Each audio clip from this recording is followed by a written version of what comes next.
Welcome to Tuesday Tea Time. I am traveling today. As you can see, I'm in the car. So tea time's a little later than usual, and thank you for anybody that's joining me. Welcome anyone who's watching this at a later date.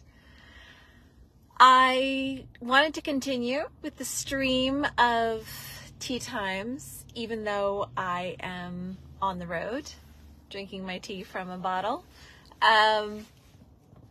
Consistency is interesting to me. And today I wanted to talk a little bit about the illusion of control. This is something that comes up a lot in training horses because we are generally small people in comparison to the large horse that we are interacting with.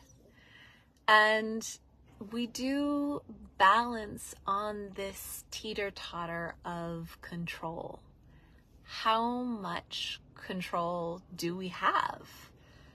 When we partner with a really large animal and we are out in the elements, in nature, crossing uneven terrain sometimes, how much control do we have of our well-being? This is a really interesting question. And through the ages, people have developed all sorts of the right tools so that we can have control of these large animals. You get the right bridles, you get the right bits. I've spent hours poring over ancient texts of cultures that designed all sorts of tools to control the horses. But I have embarked on a different kind of training, a training that explores what happens when we take away those tools. Now, does that mean I give up all control? Absolutely not. It means that I explore what illusions of control we have a little bit more deeply. How do we control a horse? I believe that horses and humans are both herd animals. We have a desire, an innate desire to cooperate with others, as long as our basic needs have been met. So we all have basic needs for general, good health, general pain-free living, enough food, enough friends, enough freedom to make our own choices, all of those things. If our basic needs can be understood and met, then I feel like we quite quickly develop into the state where we want to interact and work with others. So this is what gives me the ability to train horses with less tools to control them. Does that mean I no longer want to control them? No, I do, because if I'm attached to a horse, whether I tie myself with a rope to the horse or I put myself on their back, I want to know that we will be safe. This is really important. This is a basic need. And so I do need at least some illusion of control that lets me know I can direct the horse in a way that makes me feel safe. What I would like to explore in the kinds of training I do is that I believe horses also want the same thing. They want the ability to direct the partnership in ways that make them feel safe. So I believe these illusions of control that we have, if we really only care about our own safety. Let's say we don't care about the horse's safety. Stretch of the imagination, but just for the sake of the exercise. If I don't care about the horse's safety, but I only care about my own safety, it means I can put as much pressure as I want on the horse, and I can somewhat negate their desires for safety. But what if I come at the relationship where I realize the horse wants to feel just as safe as I do? So that means that all of a sudden I have to really consider someone else's point of view. How does the horse feel about all the activities that we're doing? Do they feel as safe as I feel? Now, in order to feel safe, each one of us has to have a certain amount of control, or at least believe that we do. Reality is perception to some extent. So is there an absolute reality, or is there only a perception of reality? We could debate that all day long. However, in this tea time, we're just going to go with the idea that to some extent, perception is reality. So if I believe I have enough control to stay safe, I'm willing to do that activity. I don't actually have to be safe enough. I just have to believe that I'm safe enough. And the same thing goes for the horse. Now, the stream of thought that I'm in today came from a quote that I read earlier that was really interesting to me, and that is, stress is no more and no less than the inability to control and shape the forces that shape our lives. This came from a professor of neuroscience from the University of Michigan, and I found it really interesting. We all need some amount of stress in our lives. That's what makes it beautiful and rich and interesting and makes us stronger and all of that. When you have a debilitating amount of stress in your life, it starts to impact your well-being and your health. So if we think of stress as being no more and no less than the inability to control and shape the forces that shape our lives, what's the right amount of stress to be healthy? And what's too much stress?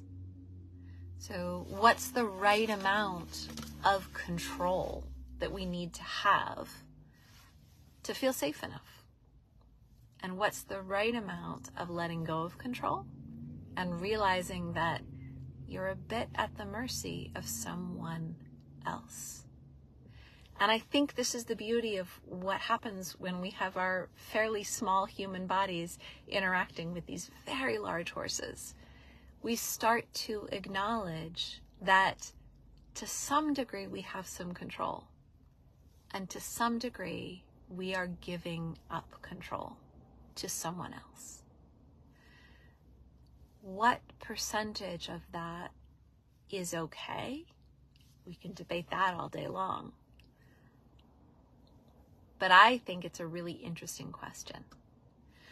So the picture that I used to announce this tea time, my horse Atlas was reaching out to touch my hand, and he was doing a nose touch to my hand. This is something I've used in my training a lot. It's a bit like a target that you would use in positive reinforcement, but I use it in a very simplified way. When my horses reach out and touch my hand, I make sure and make their life easier in some way. This gives them a sense of control. So I am a factor in their life. I'm a factor that they can't always control. I won't always do what the horse wants me to do. And when I am out of their control, but in relationship to them, I do bring a factor of stress into their life. How much is okay and how much is not okay is a movable target. So I often use a hand touch when I feel like they are becoming overwhelmed with the sensations flooding through their body, overwhelmed to the point they might want to run away or they might want to go to fight. Before that happens, I need to give them back some control. I need to give them back some control over their own life so that they feel safe and they feel like their stress is not overwhelming. So I will offer them my hand. They can touch my knuckles with their nose. And then the promise is from me to them, I will do something to make your life easier. This guarantee between us gives the horses some sense of control in their lives. They don't need to know how I will make their life easier. They don't need to know exactly what I will do to make their life easier. In fact, I think it's better if they don't. However, they need to feel like they can count on it. This gives them a sense of control, a sense of safety, and means that the stress of our relationship is not overwhelming to them.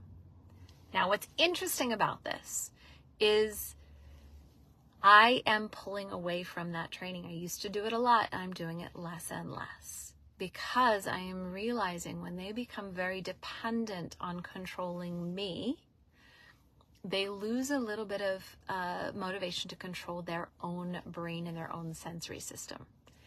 If I can encourage horses to control their own brain and their own sensory system, they actually have a much higher quality of life. So my goal is, if they're uncomfortable with something they're watching, they can make the choice to watch something different, or listen to something different, or smell something different.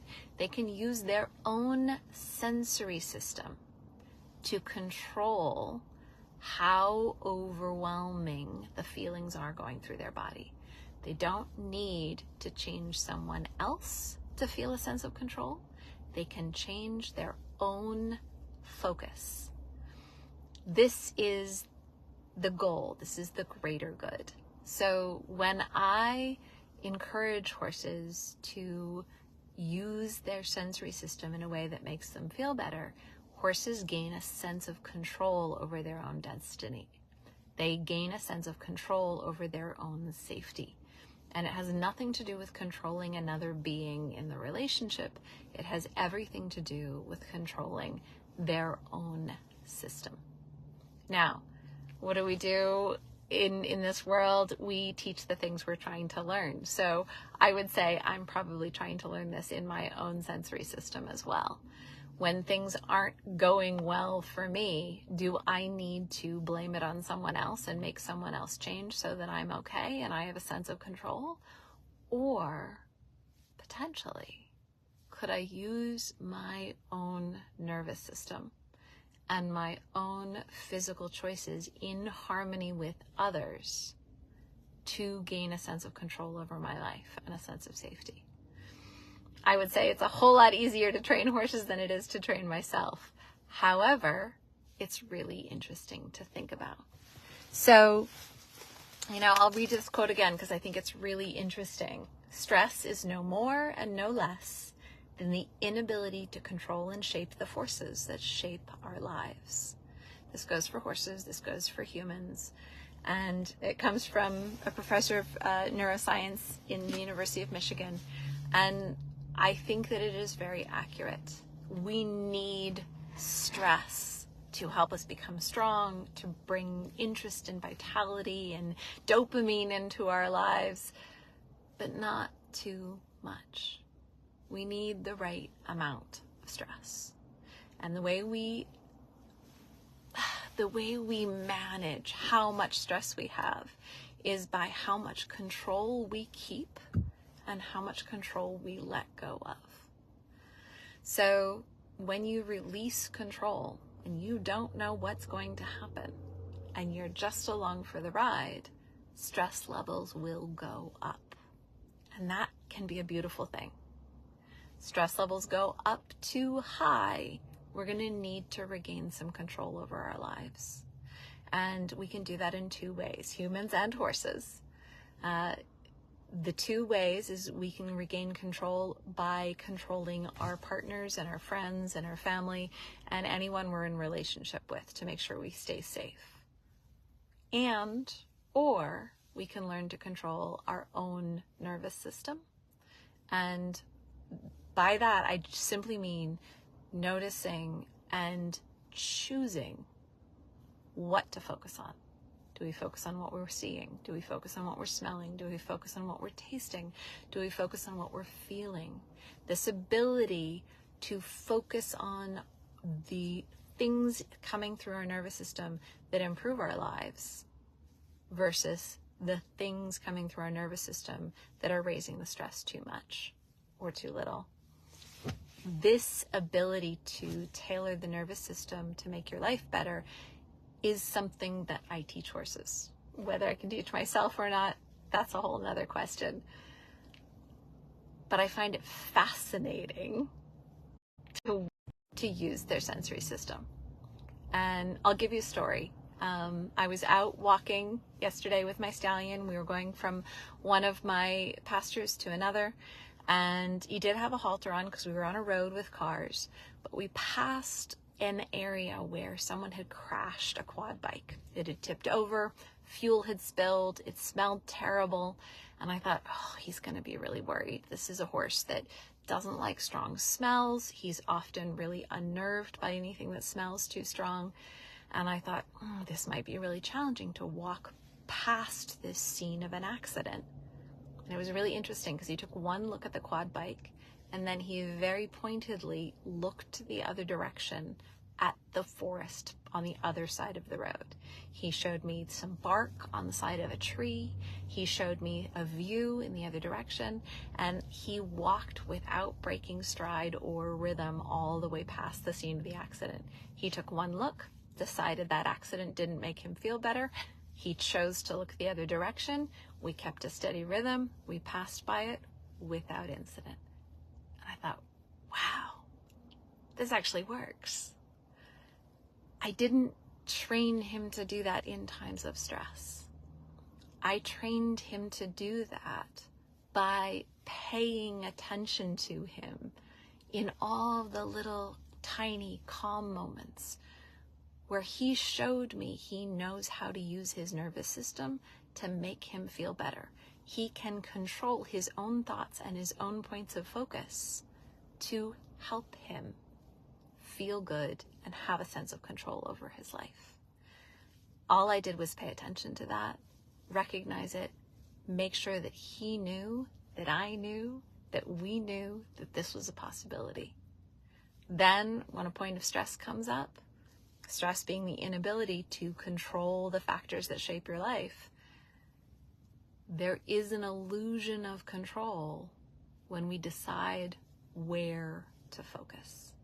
And this is something we can teach our horses. So those are my thoughts for today. I hope that's a little bit interesting for you all.